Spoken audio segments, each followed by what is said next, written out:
Buenas noches, compañeros. Buenas noches.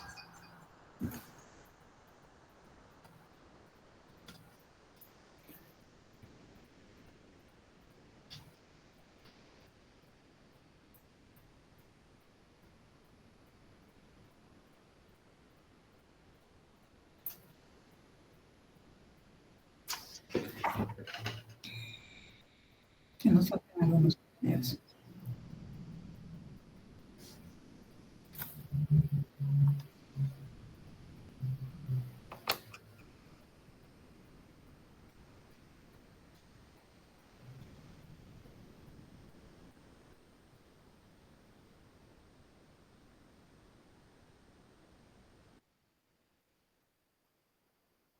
Complicado esto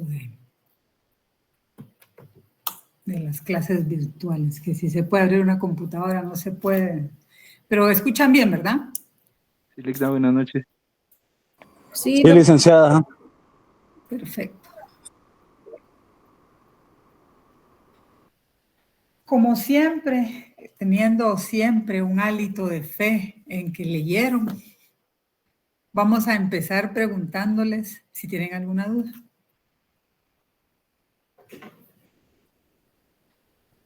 No sé si leyeron el material para la clase o están leyendo ya para el examen o solo sus dudas son así como el último día de clases que casi que quieren que uno les dé las preguntas.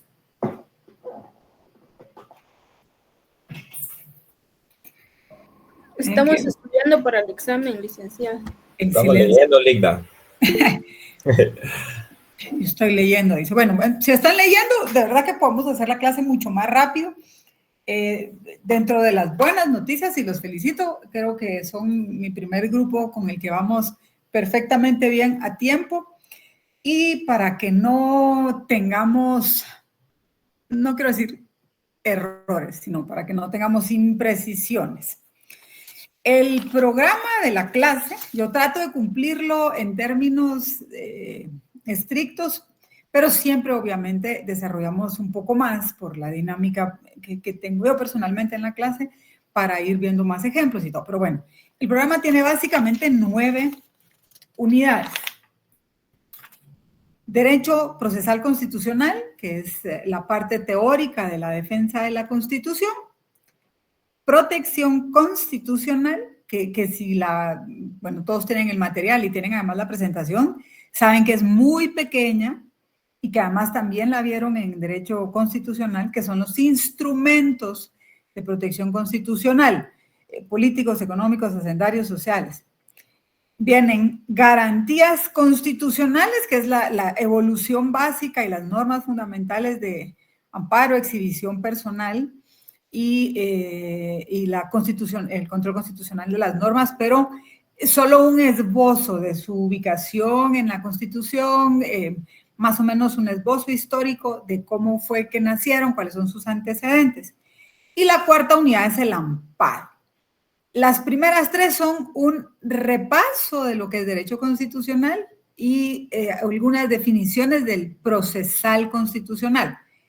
Este examen, y no lo voy a repetir, este examen va a abarcar la unidad 1, 2, 3 y 4, porque no es extenso. El 1, 2 y 3 son muy escasos, ustedes ya lo vieron. Y vamos a abordar la parte doctrinaria del amparo.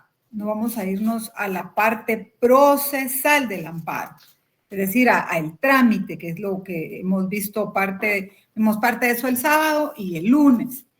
¿Qué podríamos ver en el desarrollo de lo que es el amparo? Puede venir perfectamente bien de una definición del amparo, señale cuáles son los principios de un recurso de amparo. Y no es que se los aprendan de memoria, tienen que entenderlos porque eventualmente les puedo preguntar un principio, desarrolla un principio del amparo, desarrolla el principio de definitividad o desarrolla el principio de iniciativa. Les puedo preguntar cuáles son los presupuestos procesales para interponer un amparo. Esas serían básicamente las preguntas. Incluso los doctrinarios discuten si el amparo es un proceso o es un recurso. Miren cómo soy de benevolente. ¿Usted cómo lo ve?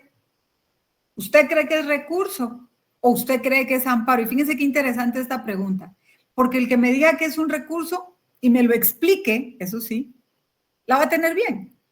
Y el que me diga que considera que es un proceso y me lo explique, lo va a tener bien. Y se los dije en clase, porque hasta los doctrinarios discuten sobre qué naturaleza tiene. Entonces, lo que yo busco con eso es que ustedes tengan el concepto, que vayan desarrollando esta parte del análisis del por qué unos lo califican de una forma y el por qué los califican de otra. No decirles que no se preocupen tampoco, porque creo que parte de la preocupación es lo que les hace estudiar y exigirse más y leer más, pero no más allá de lo que en realidad ustedes han estado estudiando. Han estado en la clase. Yo sí acostumbro en los exámenes plantear las preguntas como las hago en la clase. Entonces, los que han estado creo que no se van a perder con eso, porque es la dinámica que hemos ido desarrollando. Sé que les cuesta, sé que la mayoría trabaja y pues esto hace que las cosas sean más complicadas, pero de verdad voy a morir en el intento. Lean antes de la clase para que lo podamos venir a desarrollar en la clase. Yo, para terminar, de hecho, la parte doctrinaria de lo que es el amparo, del proceso completo, solo nos hace falta una pequeña parte que vamos a ver hoy, que se relaciona básicamente con la sentencia, cómo se puede emitir esta sentencia. Entonces, si lo terminamos rápido, nos vamos rápido y se pueden ir ustedes a seguir leyendo para sus exámenes.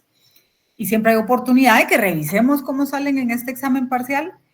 El segundo examen parcial va a tener la parte práctica del amparo, la inconstitucionalidad de las leyes en caso concreto y general, y la exhibición personal, que son mucho más, la exhibición personal es mucho más pequeña, el contenido es bastante corto. Y es que además en la segunda unidad, o en el segundo parcial, en donde vamos a tener la mitad de la unidad 4 y las 5 y las 6, ustedes van a tener el chance de presentar un trabajo. Eso también nos puede ayudar un poco a nivelar la parte más fuerte, que es la de este examen. Y la final es todavía más fácil, porque ahí vamos a ver la 7, la 8 y la 9. ¿Y cuáles son la unidad 7, 8 y 9? La Corte de Constitucionalidad, los derechos humanos, que se acuerdan que hubo una parte de la clase que yo les dije, esto prefiero dárselos de último porque considero que va más acorde a esta parte que es la convencionalidad, y por lo mismo ustedes están llevando un curso de derechos humanos. Entonces, lo que se desarrolla acá es la relación que tenemos en el proceso constitucional con el tema de derechos humanos, que es un control no jurisdiccional, lo que pide el programa, y nosotros vamos a ver ambos. ¿Y cuáles son los efectos de la jurisprudencia? Entonces, de verdad que la última parte viene menos densa, menos complicada. Yo sé que el arranque es más difícil, pero es también para que la parte en donde ustedes tienen que ir involucrándose más con esta parte del derecho. Como vamos a empezar la clase, de verdad les ruego, como siempre, que pongan sus cámaras. De hecho, es parte de la reglamentación de que tengamos estas clases virtuales. Yo creo que si la universidad o la facultad en particular pone un día que el que no active cámara no va a poder recibir la clase, me voy a quedar con 5 alumnos. Es bien importante que también en esa interacción ustedes tengan la preocupación. Entiendo a los que me dicen de pronto, mire, voy en el carro y estoy con el teléfono o lo que sea, pero de verdad traten de hacerlo de la mejor manera. Pongan sus dispositivos. Yo, porque no puedo estar revisando cuántos de ustedes están o no, entre dar la clase y ver quiénes están conectados, esto es bien complicado, pero les ruego, por favor, que cumplamos con esa normativa de la facultad en cuanto a tener nuestros dispositivos con la cámara encendida. Nosotros hemos conversado ya y hemos visto paso por paso todo el trámite relativo a la interposición del amparo. Y llegamos, de hecho, hasta el momento de la sentencia. Vimos cómo se hace el planteamiento, la, digamos, forma general, o al menos lo que la norma señala, que tiene que tener en norma general el escrito de interposición de un amparo, como el tribunal que conoce de un amparo, ya sea uno de los órganos jurisdiccionales de la Corte Suprema de Justicia o la Corte de Constitucionalidad, celebran todos y cada uno de estos pasos, desde la primera resolución, en donde se discute el otorgamiento o no del amparo provisional, si este es pedido por las partes que lo plantean o lo otorga el tribunal de oficio, la primera resolución, la primera audiencia, la solicitud de prueba, la evacuación de la prueba, la segunda audiencia, si hay requerimiento de vista pública, si hay planteamiento de un auto para mejor fallar, y luego llegamos ya, no es en realidad un proceso extenso, no es un proceso complejo, no tiene todas estas complejidades de los procesos que se ventilan en la jurisdicción ordinaria por la naturaleza de los derechos que se resguardan. Y la sentencia tiene, por la misma naturaleza de estos derechos, ciertas consideraciones particulares. Así que necesito que todos nos situemos en la ley de amparo, en el artículo 42, dentro de la estructura de la ley de amparo. Aquí estamos en el título 2 de la ley de amparo, que desarrolla este instituto procesal que se denomina amparo, y estamos específicamente en el capítulo 6. Después de analizar la procedencia, después de analizar la competencia de los órganos que conocen de un amparo, después de analizar cómo se interpone una acción de amparo, el otorgamiento del provisional y todo el procedimiento que conlleva el amparo, llegamos ya entonces al capítulo 6, que se denomina sentencia. ¿Quién puede leer el artículo 42 de la ley de amparo? Yo, licenciada, con mucho gusto. A ver, Josué Mendoza. Bueno, análisis ¿Cómo del conociste la caso. cámara? Análisis del caso y sentencia. Al pronunciar la sentencia, el Tribunal de Amparo examinará los hechos, analizará las pruebas y actuaciones, y todo aquello que formal, real y objetivamente resulte pertinente, examinará todos y cada uno de los fundamentos de derecho aplicables, hayan sido o no alegados por las partes.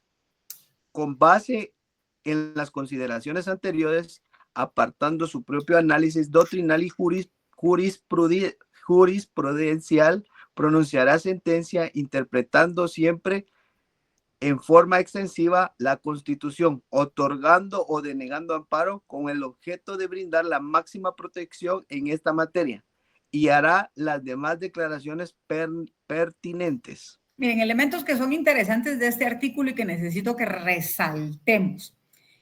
En principio, lo que se hace en toda sentencia, hacer un análisis de los hechos, hacer una valoración de estos hechos con las pruebas, que es lo que se ha actuado en el proceso, y esto en contrastación, obviamente, con la norma. Analizar si en efecto el planteamiento, ¿cómo se le denomina esto? La plataforma jurídica con la plataforma práctica y la plataforma probatoria. Analizar si lo que se expuso con lo que se probó y lo que señala la ley tiene congruencia. Pero este artículo, en este párrafo, tiene una connotación interesante y quisiera que subrayan la penúltima línea, bueno, no sé cómo está la versión de ustedes, pero está en la penúltima línea, que señala: examinará todos y cada uno de los fundamentos de derecho aplicables, hayan sido o no alegados por las partes. Si ustedes se van a ver, por ejemplo, en las casaciones civiles, y ustedes invocan ciertos casos de procedencia y le señalan a la Cámara de la Corte Suprema de Justicia, o incluso en apelación, porque invocan motivos de procedencia en apelación, y de pronto se dan cuenta que en la sentencia no se valoró uno de esos motivos. Eso es lo que de hecho faculta y permite que nosotros sigamos en esta cadena impugnativa, porque podemos decir: vea, yo pedí que se analizara, invoqué un artículo en la norma y esto no se valoró por el tribunal. Eso lo que genera es que no me estén tutelando mis derechos porque el tribunal no hizo un correcto análisis de todos los planteamientos que yo le llevé.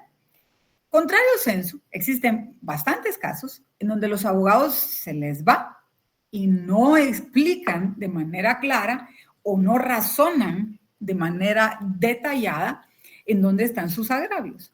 no expresan, y miren, en el tema de las apelaciones y las casaciones, esto es bien particular. En materia constitucional, la ley de amparo, y esto es por el resguardo del derecho que tienen en sus manos estos tribunales, sí permite que el Tribunal Constitucional al analizar diga, un momento, pero es que aquí también puede aplicarse este derecho. Eso es lo que dicen estas últimas líneas.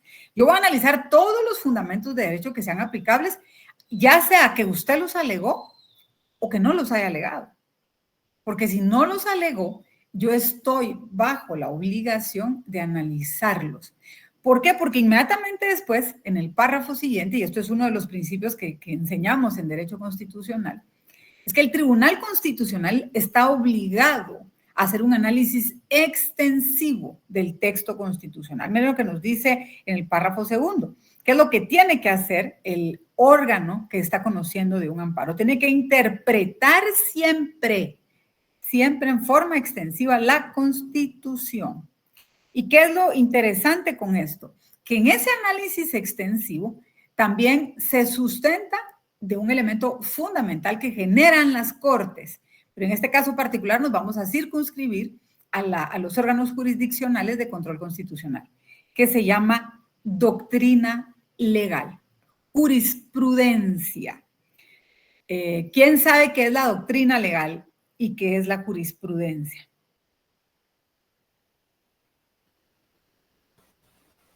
Doctrina legal sería lo que está establecido dentro de la ley, y la jurisprudencia serían más de 3 fallos sobre un mismo asunto. Mira, vamos a ir por partes. 3 fallos sobre un mismo asunto no necesariamente son jurisprudencia. Serían 3 fallos en el mismo sentido sobre un mismo asunto, porque el mismo asunto se puede plantear con diversidad de matices. Vamos a analizarlo. Karin Zamora levantó la mano. Fíjate que no se te escucha, Karin. Perdón, la facultad que tiene el Estado de administrar justicia a Esa través es la de jurisdicción.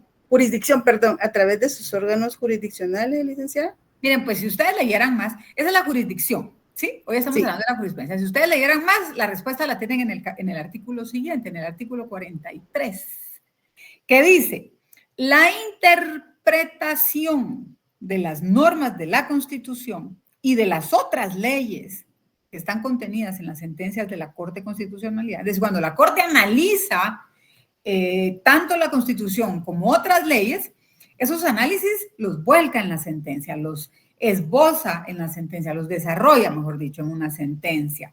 Entonces, ese análisis, esa interpretación que hace la Corte de la Constitución y de otras leyes, sienta lo que se denomina doctrina legal. Y esto es bien particular, porque esta doctrina legal, por disposición de la Ley de Amparo, Exhibición Personal y de Constitucionalidad, obligadamente tiene que respetarse por los tribunales de la justicia ordinaria, siempre y cuando hayan 3 sobre el mismo tema en el mismo sentido. Eso se llama doctrina legal. Es bien interesante porque si ustedes leen el contenido del artículo, la verdad es que le da el mismo sentido a la doctrina legal que a la jurisprudencia. Si entendemos bien el artículo es, si la Corte analiza la Constitución y analiza otras leyes y sobre un mismo caso de la misma naturaleza, en donde se reclama el mismo derecho, realiza el mismo análisis, entonces este análisis sienta doctrina legal. Y luego les dice, sin embargo, la Corte de Constitucionalidad podrá separarse de su propia jurisprudencia. Es interesante porque no les dice podrá separarse de su propia doctrina legal. Entonces les da una categoría de símiles, ¿no? Razonando la innovación, dice. ¿Esto qué significa? La Corte puede, en efecto, como señala la ley, señalar una posición en varias sentencias y de pronto, porque esto es un tema interpretativo, por circunstancias que puedan haber surgido, ya sea en la interpretación previa o ya sea en la interpretación posterior, cambiar esa jurisprudencia, cambiar esa doctrina legal. ¿Qué es lo que mandata la ley de amparo? Que cuando lo haga explique. Mire, antes de hacer esto, antes de nosotros tener este giro en nuestro pensamiento jurisdiccional, en nuestro análisis jurisdiccional, la Corte tenía esta posición, pero la estamos cambiando por tales y tales razones. O sea, lo que pide la Corte, y esto es parte de esta tutela que se le tiene que dar a los interponentes de las acciones, a los ciudadanos que requieren esta justicia constitucional, es entender por qué es este cambio de giro.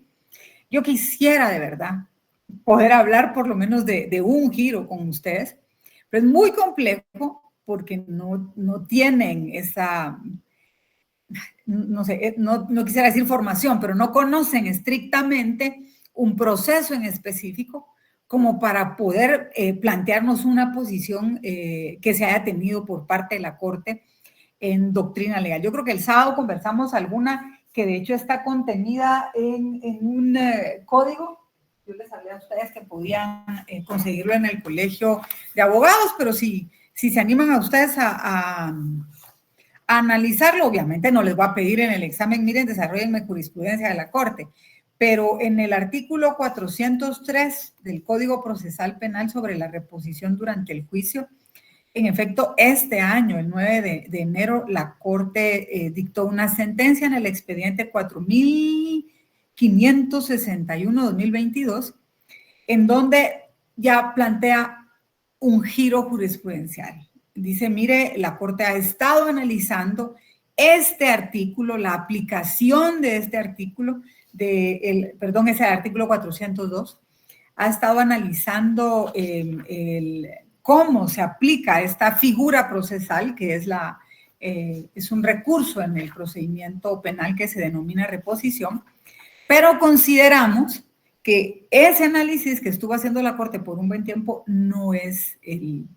adecuado en cuanto a su implementación procesal, y por eso tenemos este giro en nuestra doctrina. Entonces, esta parte es interesante porque ustedes pueden ir viendo en el contenido de esa sentencia cómo es que esto se plasma en una sentencia de la Corte. Dime, Josué.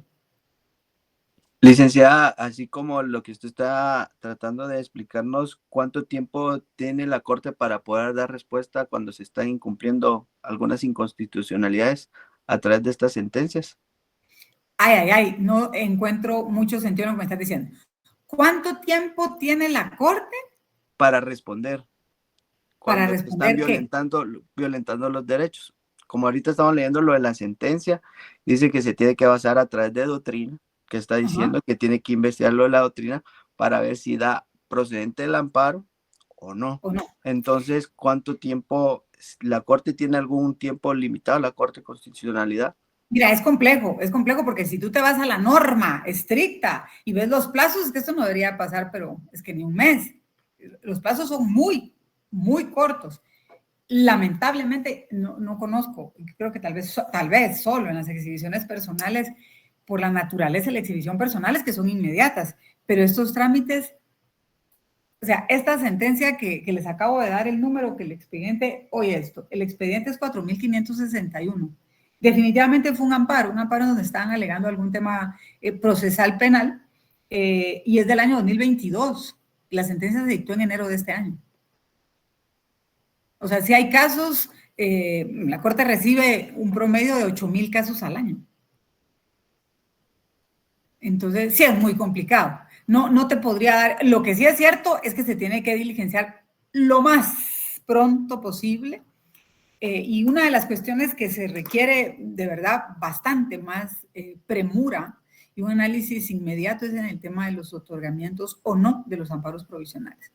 Pero una estimativa que te pueda dar es muy complejo, muy, muy complejo por la carga que se tiene en los procesos.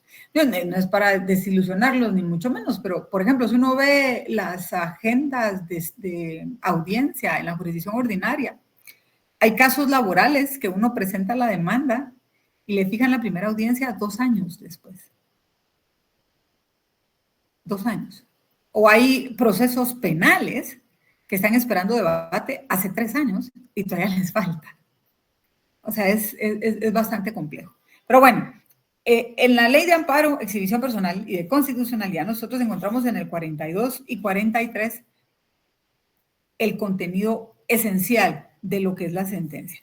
Ahora, ¿cómo lo aborda y qué es lo que señala la doctrina? Miren, esta es la parte interesante. Nosotros lo que tenemos aquí es qué es la sentencia, cómo la desarrolla la Corte. Bueno, lo que va a hacer la Corte es analizar pruebas, analizar actuaciones, analizar norma y en base a eso, entendiendo esos planteamientos de las partes sobre sus hechos, sobre sus pruebas y sobre la norma, emitir un pronunciamiento.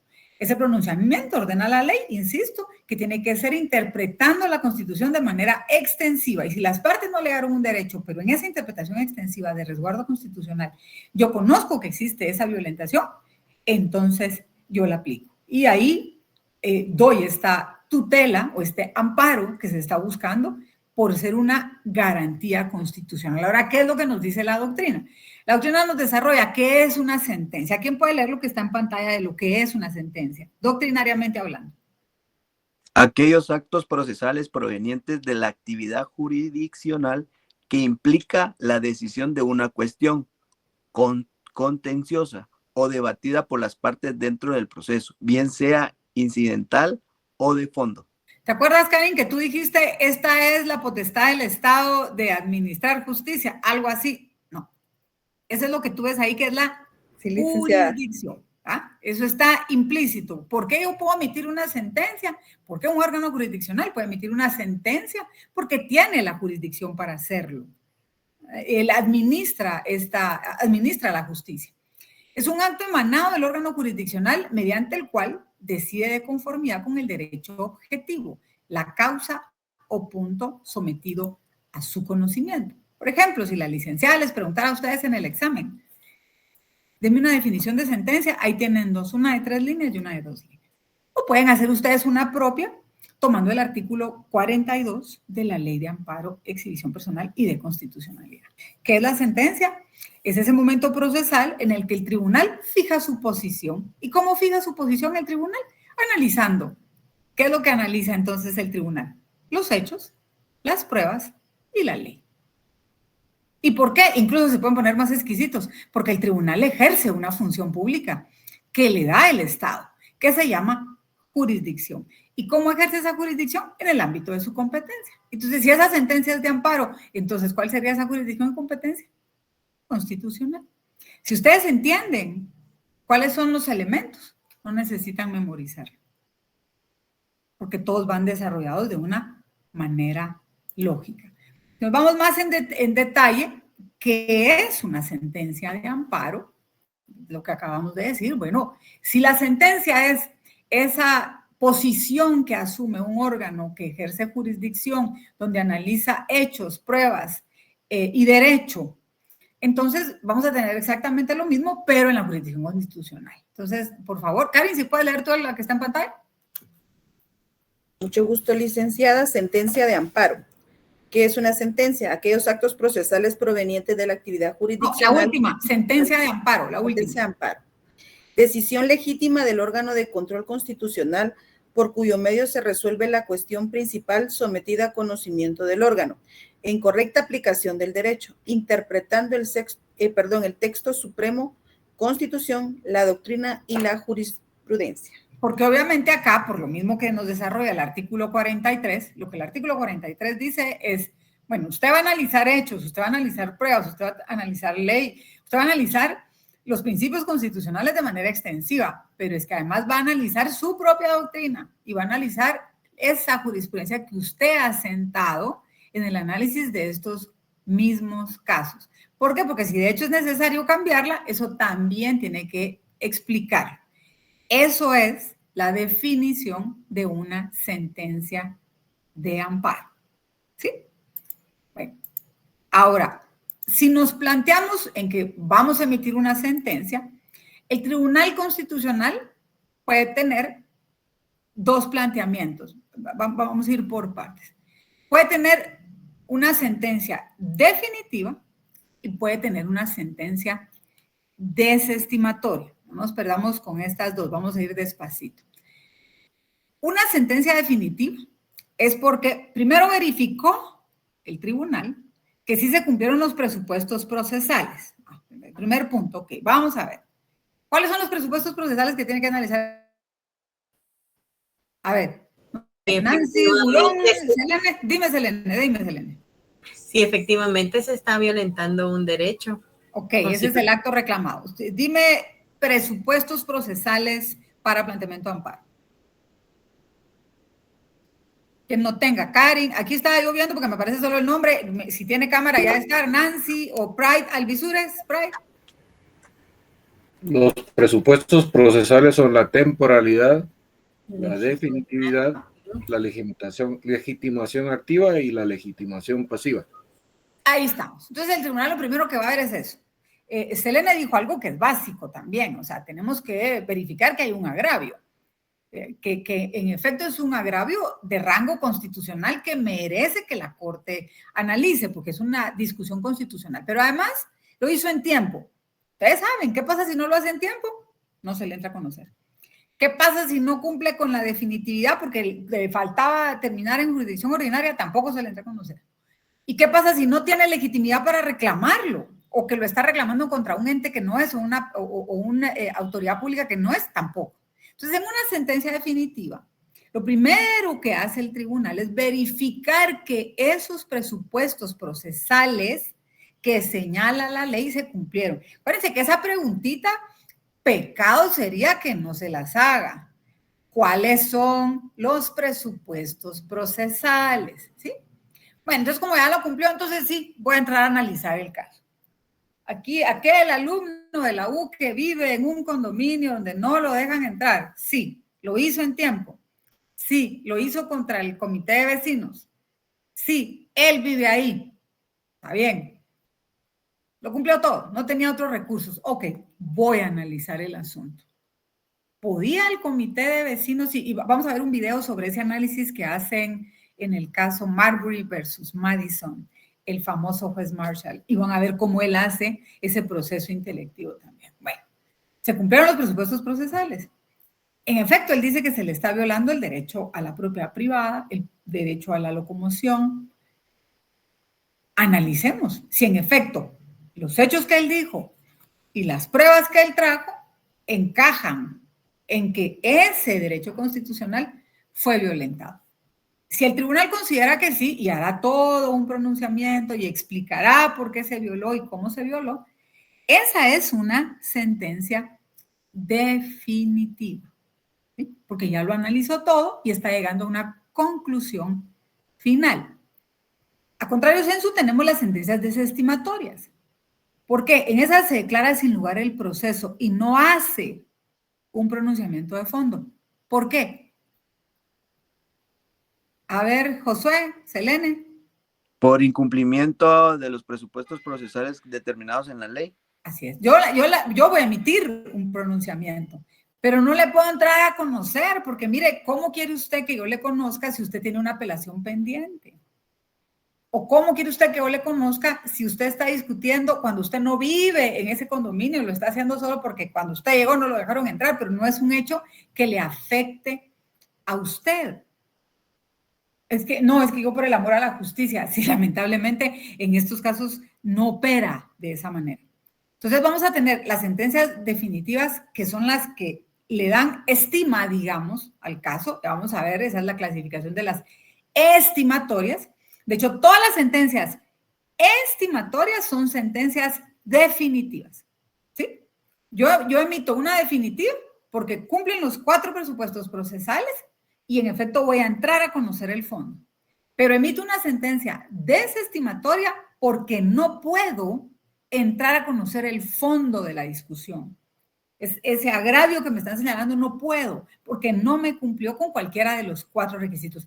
Díganme ustedes si no es importante que yo les pregunte a ustedes, les tararé y les recuerde y les machaque permanentemente los 4 presupuestos procesales. Temporalidad, definitividad, legitimación activa y legitimación pasiva. Porque tanto es así que si no cumplen uno de esos 4, no le van a entrar a conocer el caso y no va a haber una sentencia definitiva. Entonces, en esa clasificación, nosotros vamos a tener sentencias definitivas que son estimatorias. ¿Por qué? Porque van a acoger las argumentaciones del solicitante. Perdón. Sí, Sonia. Las sentencias definitivas son las sentencias de iniciativa, ¿dijo? No. Iniciativa no usa la palabra. Que le dan. Son estimatorias. En principio, lo que hiciste en una definitiva es analizar los presupuestos procesales, que se cumplieron los 4.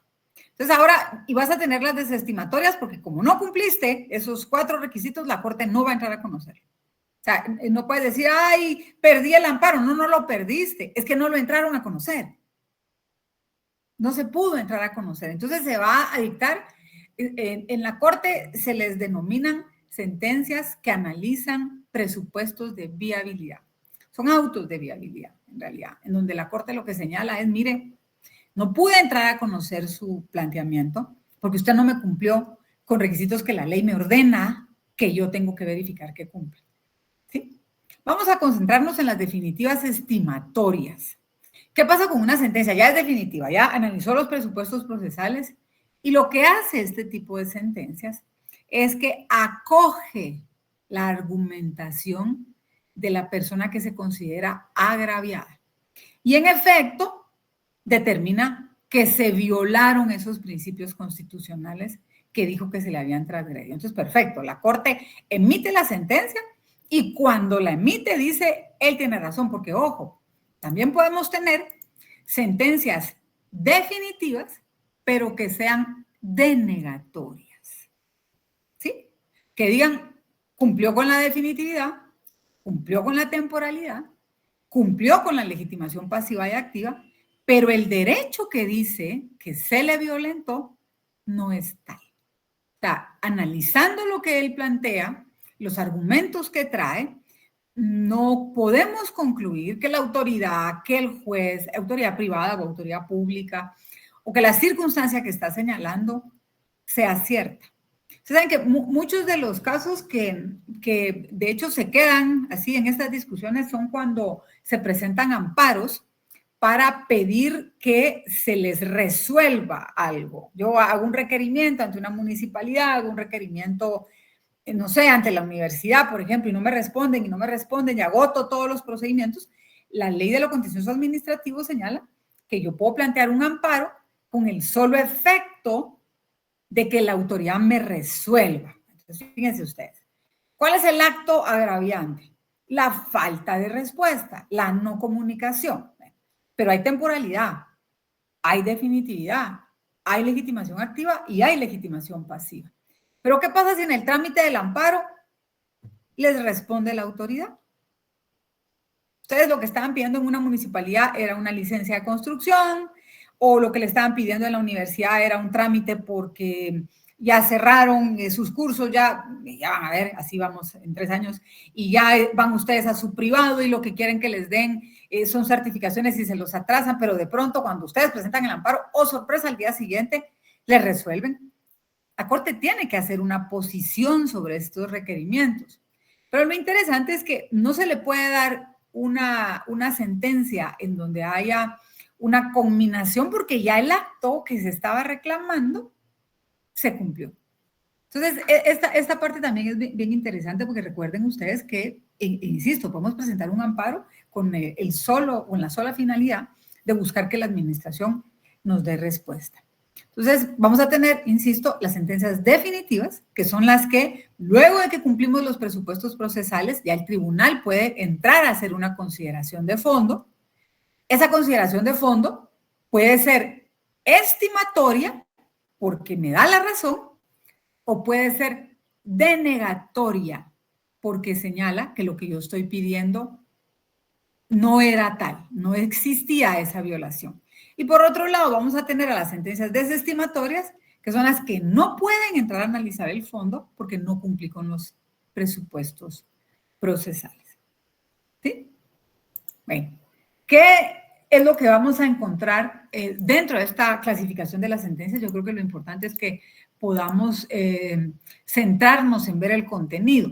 Nosotros vamos a tener el contenido de una sentencia estimatoria, no lo tienen así en la norma, ojo, así que mejor si toman nota. No es el nombre que tiene en la norma, no es el epígrafe, pero el artículo 49 de la Ley de Amparo señala efectos del amparo. Y leamos bien lo que dice ese artículo. Dice, la declaración de procedencia del amparo tiene los siguientes efectos. Entonces, fíjense con esto. Si nosotros estamos diciendo en esta clasificación anterior, a ver, en esta.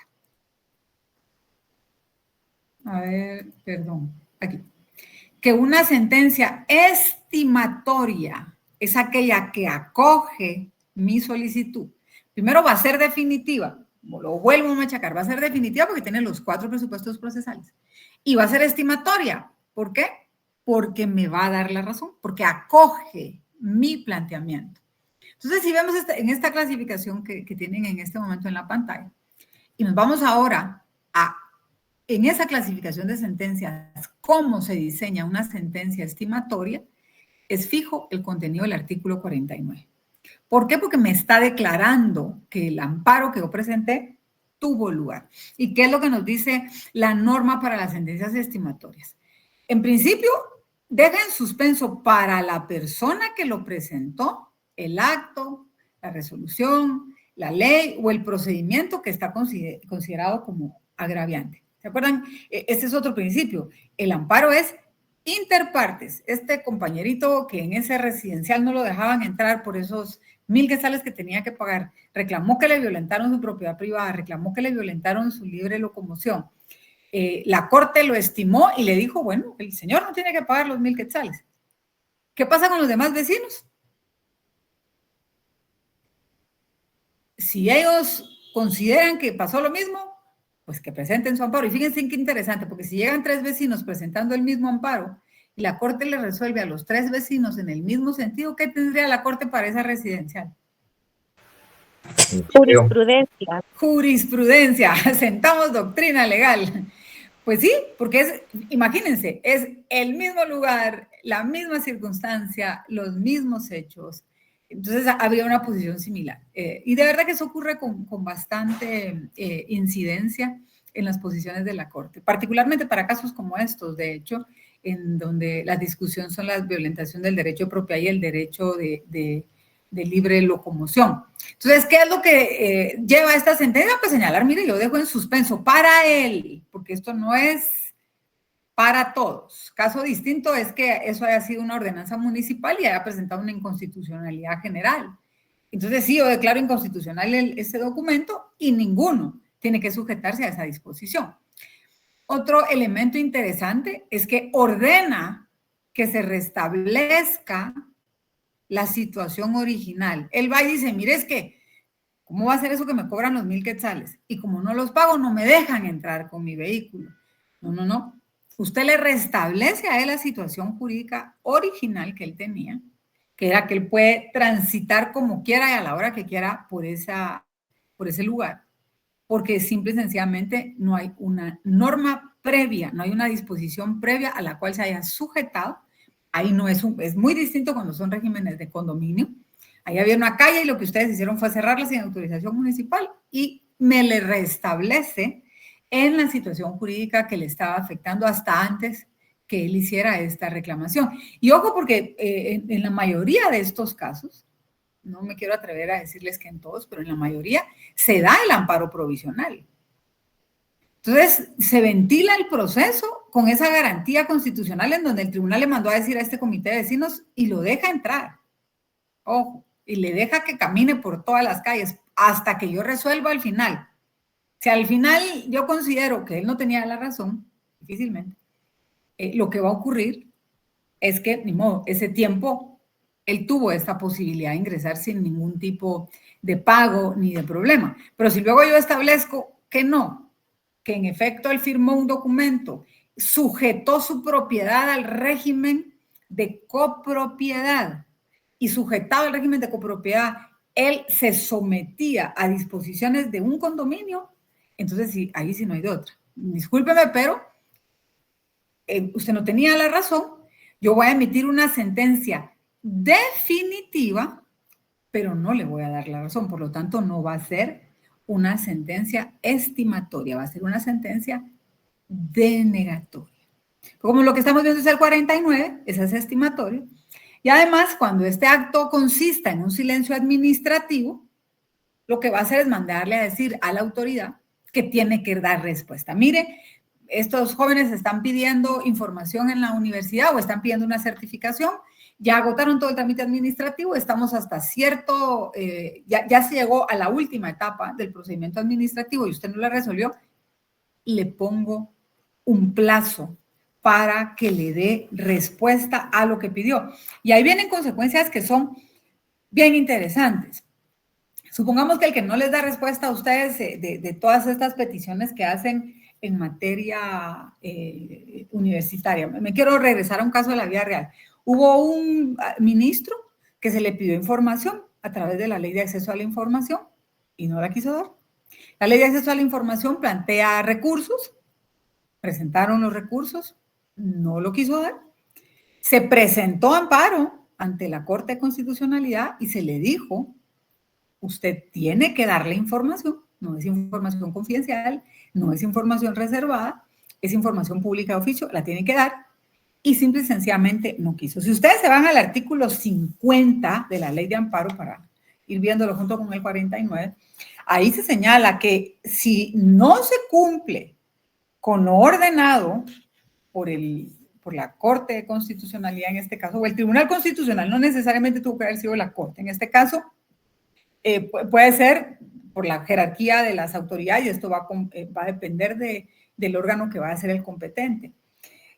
Oigan esto, el responsable quedará separado ipso facto del cargo al día siguiente de haberse vencido el término fijado por el Tribunal de Amparo.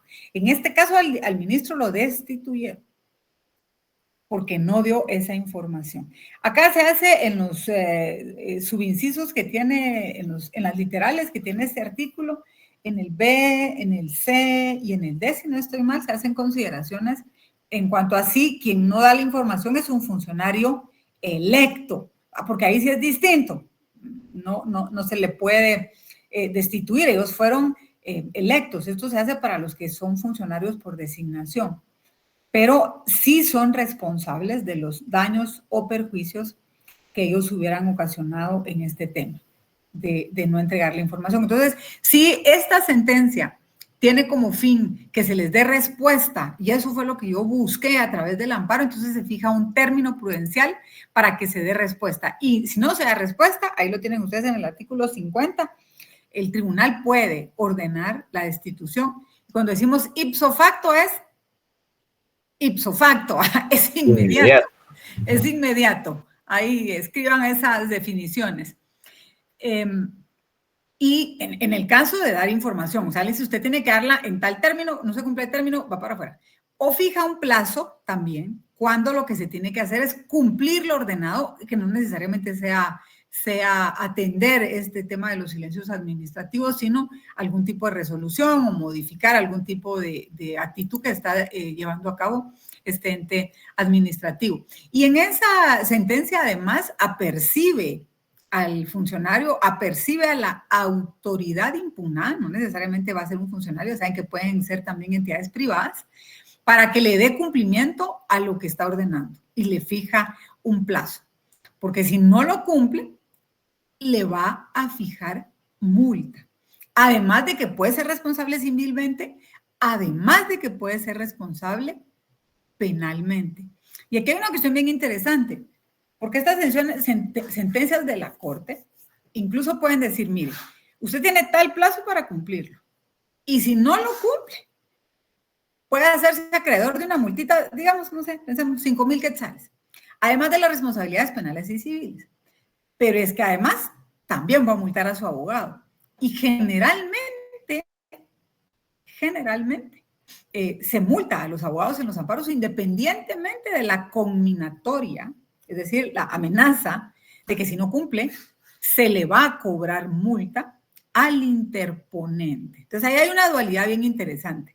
De hecho, este tema de las multas que se le den a la Corte es un permanente discurso con los abogados porque lamentablemente se les sanciona con mucha recurrencia porque generalmente hacen escritos solo para ir perdiendo el tiempo y uno lleva todo el proceso de amparo para darse cuenta que en realidad las alegaciones no eran tales violaciones de derechos constitucionales.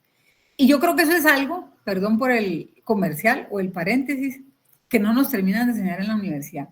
Nos enseñan derecho, pero no nos enseñan a ser responsables en el ejercicio de la profesión. Y eso es fundamental.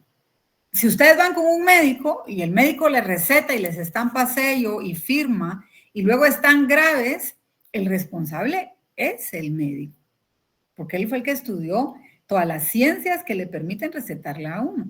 Lo mismo pasa con los abogados. Si yo como abogado le digo a un cliente hay que presentar un amparo, porque usted está violando, está atravesando una grave violación constitucional. Y de pronto, en realidad lo que se establece es que no era tal la violación y eso solo generó un atraso en la administración de justicia. Esa es una responsabilidad de los profesionales del derecho. Así que es por eso que también se le fijan multas a los profesionales cuando se advierte que hay un litigio que no prosperó y que esto tuvo que ver con este tema en las asesorías. Y hay un pronunciamiento sobre la condena en costas, ahí es lo que les estaba diciendo, y la imposición de la multa al abogado.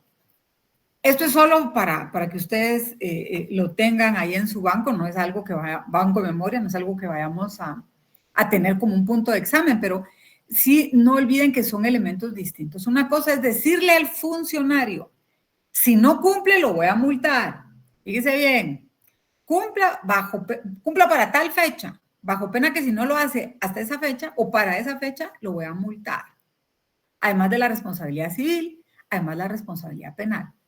Aparte, es la condena en costas y la imposición de la multa al abogado.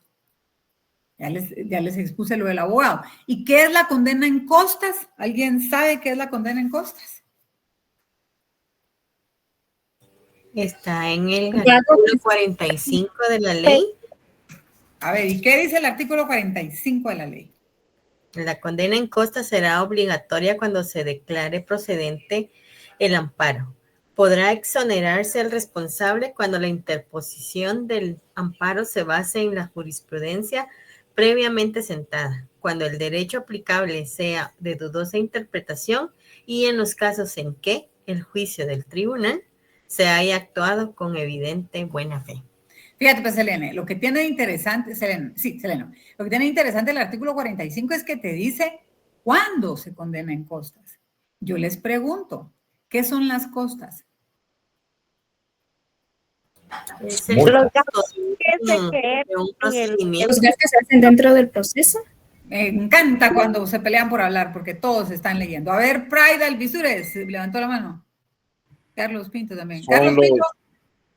A Pride. Sí. Dime. Bueno, las costas son los valores reembolsables, el valor del papel sellado, los timbres. Miren pues cuál es la diferencia.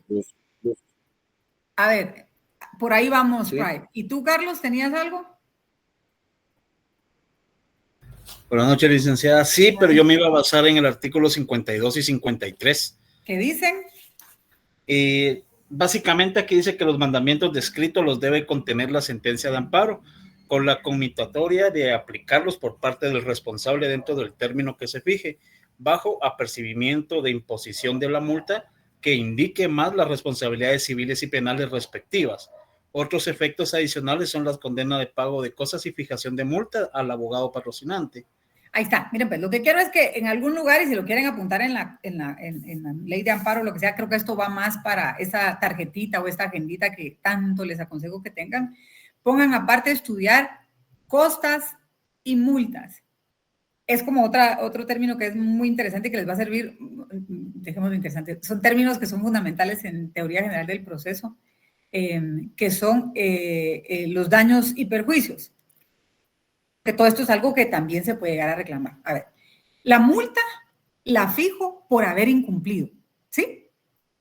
O por haber hecho algo mal.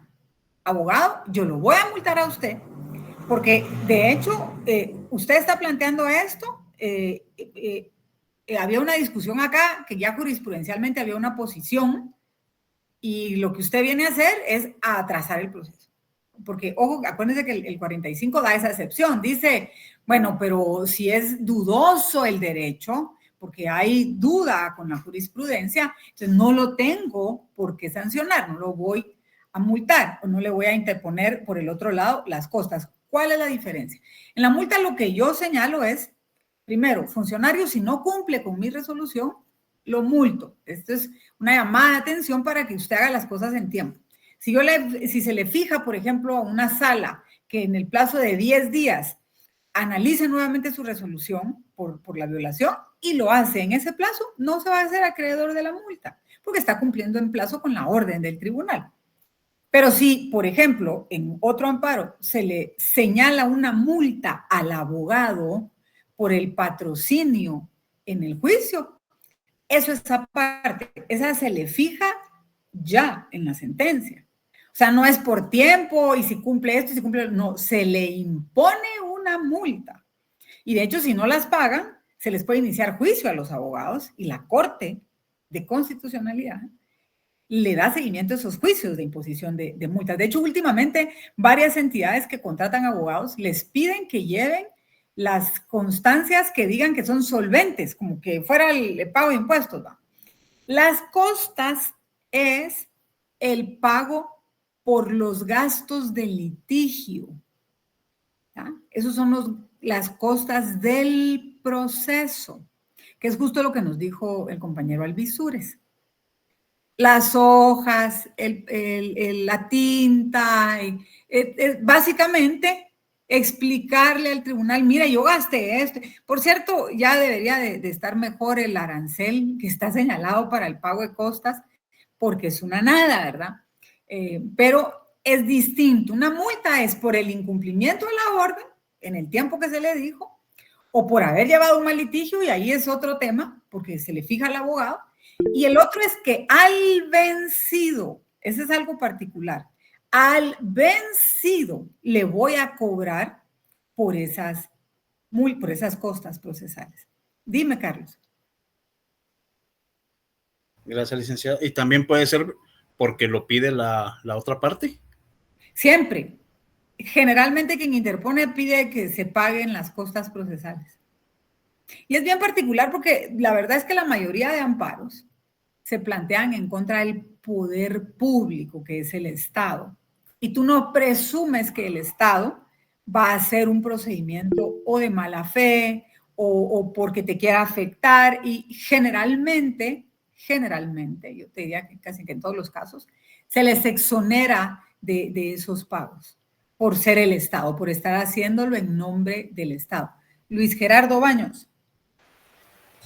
Buenas noches, licenciada. Buenas noches. Mi pregunta que me surge cabal en este momento es que si las costas en la corte son apelables. No. Vencido. No. Apelan generalmente, bueno, cuando te lo fijan en primera instancia y apelas el contenido de la primera instancia, se va también la condena en costas.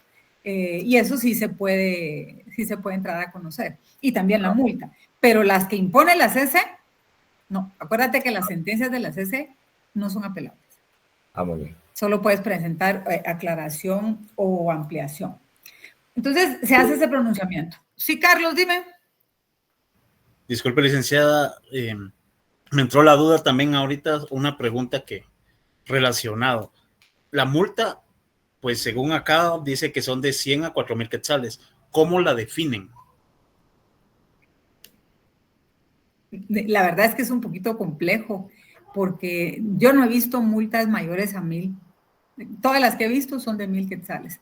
Y para establecer costas, sí hay un equipo en la Corte que cuando se pide que se establezca una cantidad en costas, se hace un análisis. Hay una tabla, que no sé si estoy mal, pero tiene que estar en los procedimientos civiles, donde hay un arancel que te dice cuánto es por escrito, cuánto es si fue en qué instancia. Entonces, en base a eso se hace un detalle sobre el cobro de las costas. Pero la verdad es que de esa parte, yo casi todas las que he visto son por 1,000 quetzales. Y hay abogados que llegan a acumular cantidades considerables por la cantidad de litigios que hacen y la cantidad de multas que se fijan en los distintos litigios.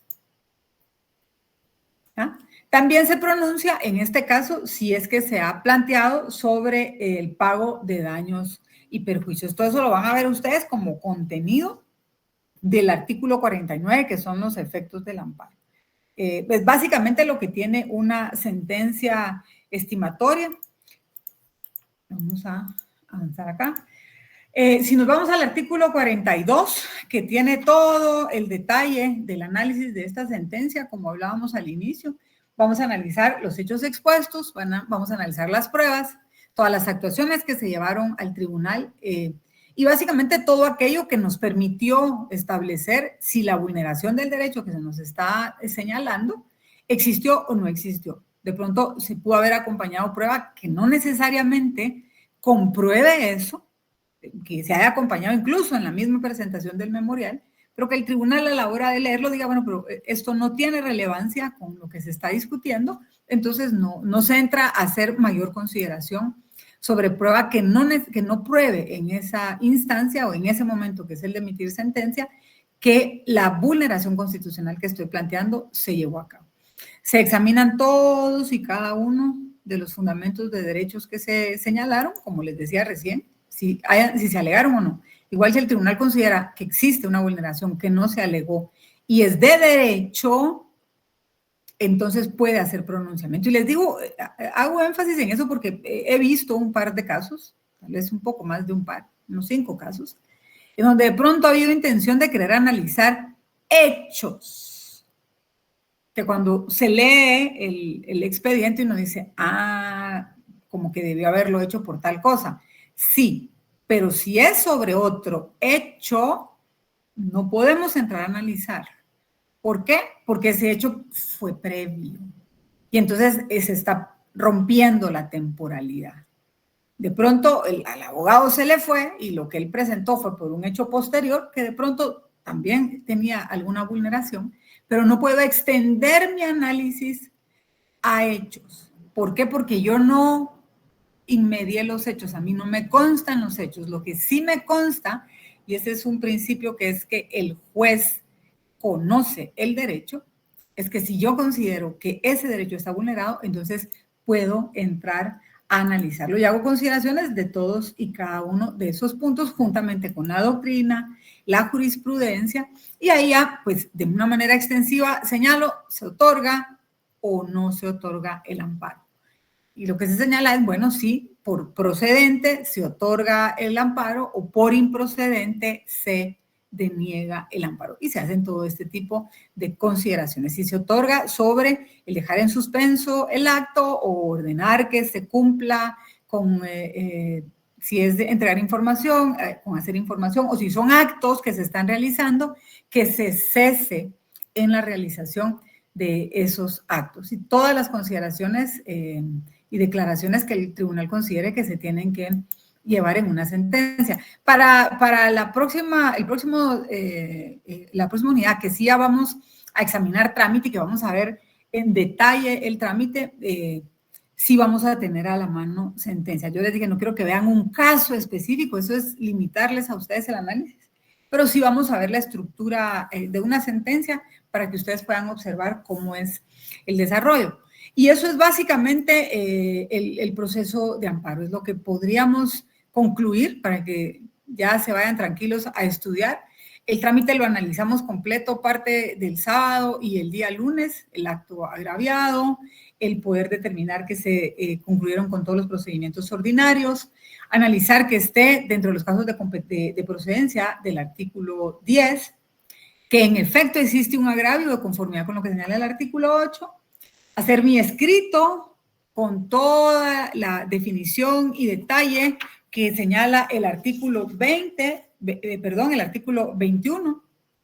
la ley de amparo, pero además el artículo 10 de las disposiciones reglamentarias de la Corte. Nunca olviden, las disposiciones reglamentarias están de la mano con la ley de amparo.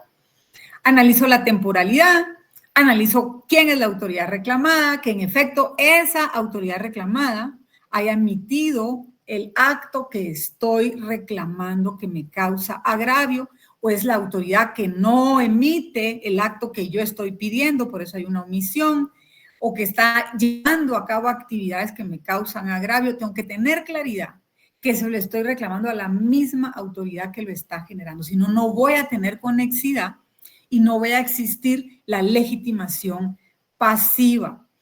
El plazo es de 30 días siempre, salvo en el evento electoral. Para que no me van a decir, salvo en materia electoral. No, salvo en el evento electoral, artículo 196 de la Ley Electoral de Partidos Políticos. Ahí inicia el trámite del evento electoral. Verificar la fecha de las notificaciones, porque cuenta a partir, en los casos donde tengo un acto fijo que me ha sido notificado, de un acto seguro y cierto, comienza a partir de los 30 días de notificado. Presento mi amparo, todo se hace de manera inmediata por parte del órgano que está conociendo de esta acción. Inmediatamente se pronuncia si otorga o no otorga el amparo provisional, si omitía algún requisito me va a fijar un plazo y va a considerar, insisto, si otorga o no otorga el amparo provisional. Lo puede hacer de oficio o porque yo se lo pedí. De cajón, si ustedes van a ser abogados constitucionalistas, procesalistas, siempre tienen que pedirlo, ¿verdad? No voy a yo a pedir que se active la justicia constitucional, sino pretendo que de entrada se suspenda el acto que me causa agravio o cese la amenaza de que me vaya a causar un agravio. Inmediatamente se requiere que se remitan los antecedentes, esto es en un plazo que no va a exceder de 48 horas, no va a exceder, pero puede ser mucho menor. Teniendo los antecedentes, emito la resolución que indique si otorgo, deniego o confirmo el amparo provisional en trámite prioritario y corro la primera audiencia de 48 horas. De aquí, si se dan cuenta, los plazos son rapidito, 48. Luego abro prueba, si hay prueba, por un plazo de 8 días. La prueba la puedo relevar también, ¿verdad? Y luego, ¿qué voy a tener? Para discutir la prueba, para pronunciarme sobre la prueba, una segunda audiencia, 48 horas. 48, 8, 48. Y luego puedo tener una vista pública que puede ser hasta incluso el tercer día después de la segunda audiencia. Si el tribunal tiene duda, plantea un auto para mejor fallar, que no puede ser mayor de 5 días o dentro de los 5 días, y luego va a emitir sentencia. Y yo insisto, complejo no es, no creo que estén viendo procesales en este semestre. Están viendo solo este procesal, ¿verdad? No es que se tengan que recordar de todos los procedimientos ordinarios, de todos los procedimientos de ejecución. Este es mucho más simple. Yo lo que les quiero pedir es que en base a este proceso que tienen acá, porque esto en examen lo vamos a tener hasta la siguiente unidad, que sí vayan viendo detallitos como estos. Miren, esto es lo que yo quiero que sea interesante para la próxima unidad. ¿Qué pasa si en la primera audiencia nadie ofrece prueba? O todos dicen, la prueba ya aquí la mando de una vez y no hay que diligenciarla porque es documental. Cuando yo presenté mi amparo, ahí presenté la prueba, no necesito que se documente más. Entonces no es necesario la segunda audiencia, no es necesario el periodo de prueba ni es necesaria la audiencia. Entonces, ¿qué va a ocurrir ahí? Me puedo ir directamente, puedo decir, no voy a presentar prueba, pero sí quiero vista pública. Quiero ir y expresarle al tribunal públicamente por qué pedí este amparo. Me voy directamente a la vista pública y si el tribunal quiere un auto para mejor fallar, ahí mismo se dicta sentencia. Miren qué chiquito es el plazo. Después, inmediatamente después de la primera audiencia, si es que nadie va a presentar prueba. Y es interesante porque la mayoría de los amparos son así, en donde la prueba está contenida en las mismas actuaciones. Acuérdense que yo voy ahí discutiendo contra una autoridad. Y lo que tiene la autoridad generalmente son expedientes, son procesos o procedimientos. No olvidar también en esta misma tramitología que vemos de la interposición y los plazos y el planteamiento sobre el otorgamiento de los provisionales, que también podemos, si en todo caso se llega a abrir a prueba, después de la segunda audiencia, nadie pide vista y el tribunal considera que no se requiere de un auto para mejor fallar, inmediatamente después de la segunda audiencia podemos emitir sentencia. Son plazos que van a depender mucho de la dinámica que lleva el expediente, de la dinámica que tiene lo que estamos reclamando. Pero esto va a ser ya materia de la especificidad que vamos a ver para el segundo parcial. Hoy, espero que haya quedado claro. Va a ser unidad 1, unidad 2, unidad 3 y la parte doctrinaria del amparo. Eso es lo que vamos a examinar. Presupuestos procesales, defíname qué es un amparo. Mire, ¿cuántos sistemas de control constitucional existen? ¿Cuáles son las bases de un sistema de control constitucional? ¿Por qué existe ese control constitucional? Tiene una base por ahí. Despacito, Lick. Hasta lo graban y... Lick, y así, si no es mucha indiscreción, como de cuántas preguntas aprox. ¿Cuánto vale esta? Este vale 20, ¿va? 30. 30. Ah, 30. 30. Yo Usted había dicho que falso y verdadero, opción múltiple y directas, me recuerda. ¿Tú quieres que yo te ponga la vaca dale? Y me equivoco. Para que me contestes, leña. Sí. No. Algo así, Lick. Probemos a ver cómo nos va así. La leña. Va como en esa línea. Miren, yo desde que empecé la clase les he venido diciendo, les voy a preguntar qué es un amparo, pues no les voy a poner la definición de amparo y póngame abajo esto que es, va. Mínimo es para que ustedes lo analicen, pero ya les di más o menos los elementos que van a ser básicos. Tienen que saberse los presupuestos procesales, tienen que saberse la definición del amparo, tienen que saber cuáles son los dos sistemas de control, el difuso y el concentrado. Yo te puedo preguntar, por ejemplo, en un examen, si tú entiendes, fíjate, si tú entiendes qué es el sistema difuso y si tú entiendes qué es el sistema concentrado, tú tienes que entender que es un sistema mixto. ¿No te parece? Sí, sería ir analizando. Esa sería como la teoría ecléctica de los dos sistemas, ¿no? Que integra un poco de ambos. Es Guatemala. ¿Por qué? A ver, si en un sistema tenemos un órgano único que concentra todas esas funciones, y en el otro lo que tenemos es un montón de órganos que pueden verlo en sus distintos ámbitos, en sus distintas competencias, ¿qué es Guatemala? Es una mezcla. Guatemala tiene el órgano concentrado, que es la Corte de Constitucionalidad, y tiene la Corte Suprema de Justicia, que ve todos los otros, el control constitucional a través del amparo en primera instancia. Entonces, es particular. Nosotros, perdón, Sonia. Que en Guatemala solo existe el sistema mixto. En Guatemala tenemos el sistema mixto. Así es. Pero básico es, ¿cuántos sistemas hay? Pues 3 va. El concentrado, el difuso y con el de Guatemala, el mixto. Pero de verdad que son cuestiones elementales. Yo sé que no les va a ir mal, les deseo muchos éxitos. No suerte es para el que no estudia. Licenciada, una consulta ahí abusando de su confianza. A ver. ¿Aproximadamente cuántas preguntas vienen ahí para...? Son como 15. Sí, yo acostumbro a hacer de 2 puntos cada pregunta. Entonces, si son 30, con 2 creo que estamos. Gracias, licenciada. Bueno, gracias, licenciada, la apreciamos mucho. Ay, Dios, la ambición. Sí. Gracias, licenciada, es cierto. A ver, Selene, dime. Licenciada, yo quisiera pedirle, por favor, la vez pasada usted dio un ejemplo de un caso penal en donde a una persona le dieron 10 años de cárcel. No sé si se recuerda. Posteriormente, él hizo la apelación en la sala, pero usted hablaba en ese ejemplo de la casación. Entonces, yo quisiera ver si usted no me puede explicar esa parte de la casación, porque tengo dudas si eso, después de la casación, todavía se puede interponer un amparo. Bien, pues vamos a empezar por y vamos 5 minutos para que tú te vayas un poquito más tranquila. Mira gracias. El artículo 211, 211 de la Constitución, por favor.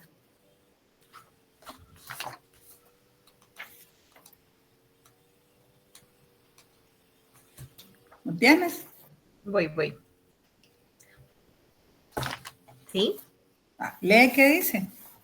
Instancia. Eso.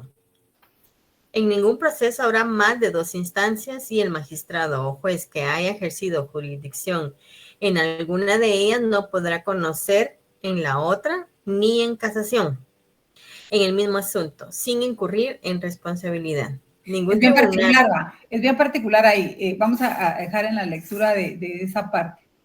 Porque lo que te dice la Constitución es ningún proceso va a tener más de 2 instancias, pero te deja la casación. Y la casación no necesariamente es segunda instancia. Vamos a ir por partes, ¿va? Porque la Constitución te dice que puede existir el recurso de casación. Y hay casación civil y hay casación penal. Bueno, si tú te vas a tu código procesal penal, en el libro tercero se regulan las impugnaciones. Y en las impugnaciones están las vamos a ir específico a cuando ya tienes una sentencia. Y tienes, hablando de un caso como el que conversamos seguramente, una sentencia condenatoria. No lo va a confundir porque ustedes no están viendo procesal penal. Pero el procedimiento penal tiene 2 tipos de apelaciones. Apelaciones de autos y tiene apelaciones de sentencias. Vale. Son 2 cosas distintas.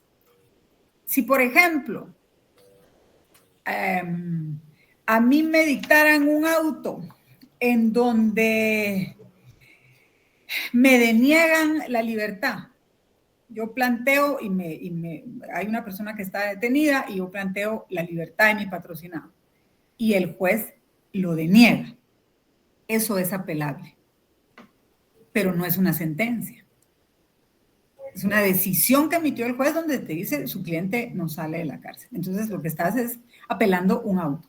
Pero acá estamos en otro escenario, ¿verdad, Selena? Estamos en el escenario en donde hay una sentencia y condenaron a una persona. Entonces nos vamos a la apelación de la sentencia. ¿Sí? Esa apelación es ya más particular. En el procedimiento penal se le denomina, así lo tiene el código, como apelación especial. Y esa la vas a encontrar. La procedencia está en el 415, si no estoy mal. Más o menos. Sí, déjame a ver si lo tengo por aquí. Sí. Sí, esa es, licenciada, 415. Ahí está la procedencia. Bueno, y te fija el plazo y todo. Bueno. 419, eso sí me acuerdo bien, están los motivos por los que tú puedes impugnar. Y tú puedes impugnar en 2 motivos. O porque se confundieron en el fondo, o porque tú crees que aplicaron mal el fondo en la sentencia, o porque aplicaron mal la forma. Cuando yo digo que aplicaron mal el fondo, es porque no, fíjese que no era asesinato, era homicidio. Sí se estableció el hecho de la muerte, pero entre homicidio y asesinato hay una gran diferencia. O fue un homicidio preteritencional, o fue un homicidio culposo, o no sé. ¿Por qué? Porque la variación en el rango de la pena es enorme. Es enorme.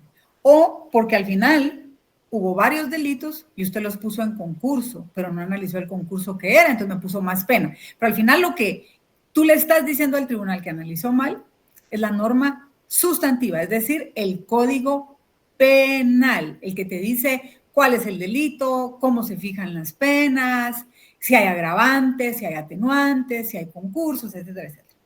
Y por el otro lado puedes alegar que lo que hubo fue un error en la forma. ¿Sí? Eso es el proceso.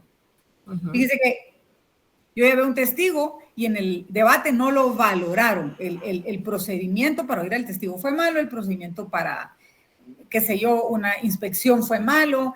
Fueron vicios, pero no que tienen que ver con el Código Penal, sino con el Código Procesal Penal. Fue una parte en el proceso. Y eso lo apelo ante la sala, ¿cierto? La sala lo va a analizar y va a emitir su posición. No vamos a hablar acá de cómo es el proceso que lleva la apelación, porque hay un proceso de apelación muy particular. Si esa sentencia te es adversa, tú ahí terminaste tus 2 instancias, ¿cierto? Del 211 constitucional. Te dicen, todo proceso hay 2 instancias. Tuviste la primera donde tuviste el juicio y tuviste la segunda en donde pudiste apelarlo. Pero en Guatemala, como caso inédito y particular, se nos reconoce la casación.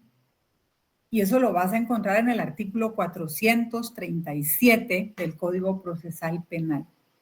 Dice que tú puedes plantear casación en contra de las sentencias que emitieron las salas. Pero mira qué interesante es esto. Si tú viniste con la sala, después de tu sentencia y le dices, mire, es que usted se confundió, porque usted lo que hizo fue ponerme asesinato y era homicidio. Lo vamos a poner de verdad muy laxo, muy por encima. Y esto no era un asesinato, era un homicidio. La pena es considerablemente más baja. Y era un homicidio culposo, bueno, qué sé yo. Y te lo desechan. No acogen tu apelación. Entonces tú te vas en casación. Pero resulta ser que en casación lo que les vas a decir es que fíjese que cuando fue el debate, a un testigo no le preguntaron como le tenían que haber preguntado. Y fíjese que en el debate a un perito no le preguntaron como le tuvieron que haber preguntado. Le estás discutiendo en casación algo que no le discutiste a la sala. Tienes que ser, si aquí discutiste a fondo, en casación también. Si aquí discutiste a forma, en casación también. Entonces, ¿por qué la ley lo hizo? ¿Por qué el Código Procesal Penal lo hizo? Es particular, porque la verdad es que en los sistemas acusatorios puros no existe casación. Te quedas con la apelación. Pero Guatemala, por disposición del 211 constitucional, que no se te olvide, 211 constitucional, reconoce la casación. Entonces, el Código Procesal Penal te lleva a la casación. Bueno, ¿quién conoce una casación penal? ¿Cuál es el órgano jurisdiccional que conoce de las casaciones en este país? La Corte de Constitucionalidad. La Sala de Apelaciones, la Corte de Apelaciones. Primera instancia llevó mi juicio. ¿Sí? El Tribunal de Sentencia, esa fue primera instancia. Apelo la sentencia, me voy a la sala de la Corte de Apelaciones. ¿Quién está arriba de la sala? La Corte Suprema.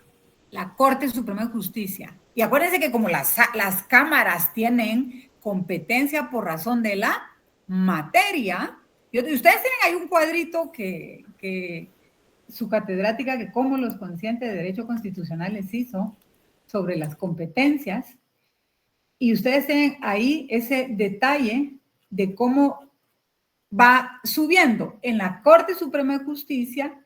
Esa competencia la va a tener la Cámara Penal. Porque ¿qué es lo que nosotros tenemos ahí en la Cámara Penal? A los magistrados que conocen específicamente esa rama. ¿Saben? No quiero pasarles aquí. En materia de amparo, olvidémonos de esta parte de la Corte Constitucional. Tienen a la Corte Suprema de Justicia, y luego tienen a las Cortes de Apelaciones, y luego tienen a los juzgados. Bueno, tu juicio te lo llevó un tribunal de primera instancia penal, que son esos 3 jueces que miramos siempre en la tele, que están ahí emitiendo la sentencia, pero ellos son, aunque son 3 jueces, son en primera instancia, porque son tribunales de primera instancia de sentencia penal. Luego van a apelar ante la sala de la Corte de Apelaciones. Y luego la casación la va a conocer la Corte Suprema de Justicia, pero la Corte de Suprema Justicia integrada como Cámara. Denme chance que aquí va a estar la parte de la Corte Suprema de Justicia, cómo se integran. Ellos tienen 3 cámaras. Hay una Cámara Civil, hay una Cámara Penal y hay una Cámara de Amparos y Antejuicios. Entonces, mira qué interesante para cerrar esto, Selene. Te condenaron, impugnaste ante la sala de la Corte de Apelaciones que está ahí, y la sala de la Corte de Apelaciones te lo denegó, y entonces planteaste tu casación ante la Corte Suprema de Justicia, ¿cierto? Y resulta ser que la Corte Suprema de Justicia te dice, perdone, yo no le puedo acoger esto, porque usted está confundiendo las cosas, no lo voy a acoger. Pregunto a la general, ¿esa resolución que no acoge la casación puede ser motivo de amparo? Sí. Sí. Perfecto. Claro que sí. ¿Y dónde se regula eso? Artículo, tendría que ser el 12 de la Ley de Amparo. ¿Qué nos dice la Ley de Amparo? en cuanto a las competencias en el artículo, 12. Perdón, 11, porque esa es competencia de la Corte de Constitucionalidad. Si la sentencia, si esta resolución puede haber sido también sentencia de casación, porque sí entró a conocerla. Hay casos donde la Cámara ni siquiera los conoce. Y entonces lo que va a la Corte es, miren, no me quiso conocer, no acogió mi casación. Ordénela que por lo menos la conozca. Entonces, eso es la justicia que se busca en la Corte de Constitucionalidad. Que me den una respuesta. No quisieron acogerla. Yo quiero que me digan por qué no. O, sí me dijo que no, pero cuando me dijo que no, la mayoría de abogados van a decir me violentó un derecho constitucional. Pero hasta allá llegan esos casos, porque en efecto el artículo 12 de la Ley de Amparo señala, 11, que la Corte de Constitucionalidad va a conocer amparos interpuestos en contra de la Corte Suprema de Justicia. Porque esa Cámara pertenece a la Corte Suprema de Justicia y esta Cámara no te resolvió esa casación. Por eso es que esos amparos llegan hasta la Corte de Constitucionalidad. Y recuerda que la Corte, la Ley de Amparo señala, no hay ámbito que no sea susceptible de amparo. Esto que acabamos de hacer, este pequeño ejercicio, que nos hizo hacer CLM, que es muy productivo, es a lo que se le denomina el amparo judicial. ¿Por qué? Porque lo que yo voy reclamando en ese salto es resoluciones judiciales. Primero tuve una sentencia en primera instancia, luego esa sentencia en primera instancia lo que hice fue impugnarlo ante un juez, ante una sala de la Corte de Apelaciones. Esa sala de la Corte de Apelaciones me lo denegó y como me lo denegó, presenté mi amparo, ahí está. Ese es el esquema de la Corte Suprema de Justicia, miren, ese. El juez menor, aquí no lo vamos a tocar, el caso penal lo llevó un juez de primera instancia, yo lo apelé a la Corte de Apelaciones, que son tribunales colegiados, me lo denegaron, no acogieron mi apelación, entonces me fui en casación, lo señala el Código Procesal Penal, que puedo plantear y sabes que es bien interesante, es que no sé si tienen ustedes por ahí el Código Procesal Penal, yo quiero ver, porque de hecho el Código Procesal Penal define a la casación como un recurso extraordinario, también es casi como que la misma designación que le da al amparo. Entonces es bien particular. Una vez la Corte lo resuelve, ya tu discusión, como lo hablábamos casi que desde que empezamos este curso, no va a ser que si la pena, que si el proceso, no, mire, la Cámara Penal de la Corte Suprema de Justicia me violentó derechos constitucionales. No el tribunal de primera instancia, no la sala, no, fue la Cámara. ¿Y por qué se los violentó? Porque fíjese que no analizó esto y entonces eso es violación al debido proceso o no fundamentó y eso también es violación al debido proceso, la falta de fundamentación, la falta de motivación. Si tú vas en amparo a discutir lo que pasó en el tribunal de sentencia, no vas a tener debida fundamentación. Pero ese es el procesito. ¿Sí? Sí. No sé Gracias, licenciada. Ay, cómo me gustaría darles procesal, pero solo estamos con constitucional. Muchas gracias, licenciado. Sí, me quedo les deseo éxitos para el día del examen. Nos vemos y que puedan estudiar bastante. Feliz noche, licenciada. Gracias por sus aportes. Bendiciones. Un descanso a todos.